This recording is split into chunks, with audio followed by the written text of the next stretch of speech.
Time correct 3:44 అవుతున్నది. అంటే పావు తక్కువ 4. మాపటిలు కాదోల్లా, పొద్దుగాల అన్నట్టు. అందరు నిద్రలో ఉంటారు కదా, ఇక దొంగలు అప్పుడే జాగారం చేస్తారాయే. ఇగో ఈ దొంగోడు పావు తక్కువ 4కి హైదరాబాద్ మధురా నగర్ లో ఉన్న లేడీస్ హాస్టల్ కూడా దునికిండు.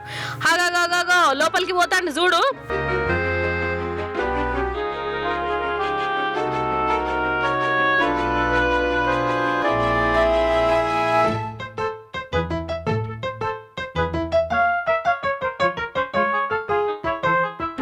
దర్వాజలకు బెడం పెట్టుకోలే కావచ్చు, అగో గట్ల పెట్టుకోకుంటే ఎట్లా. ఇక వీడు మంచిగా సొర్రి పాపం ఆడవిల్లల కంప్యూటర్లు, బ్యాగులు, ఫోన్ ఛార్జర్లు ఒక మూట కట్టుకొని ఎత్తుకుపోయిండోల్లా.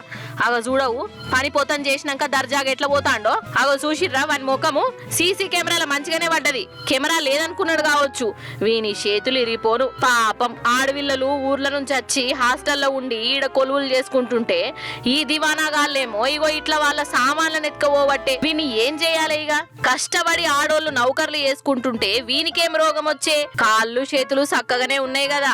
దొంగతనాలకు తెగబడ్డాడు దివానాగాడు.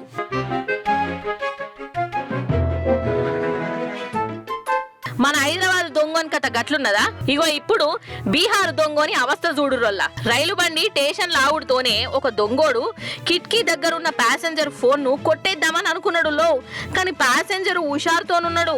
వాని చెయ్యిని గట్టిగా పట్టుకున్నాడు. ఓ దిక్కు బండి పోతనే ఉన్నది, వీడు యాలాడుతూనే ఉన్నాడు. ఇక చూడాలి వీని బాధ. చెయ్యి ఇడిచిపెడితేనేమో కింద పడతాడు, కాలు రెక్కలు ఇరుగుతాయి. ఇడిచిపెట్టకుంటేనేమో వీళ్ళు పొల్లు దంచుతారు. దెబ్బలు తింటే తింటమాయే గాని నన్ను ఇడిచిపెట్టొద్దు పెట్టొద్దు అని బతలాడుకున్నాడు లో.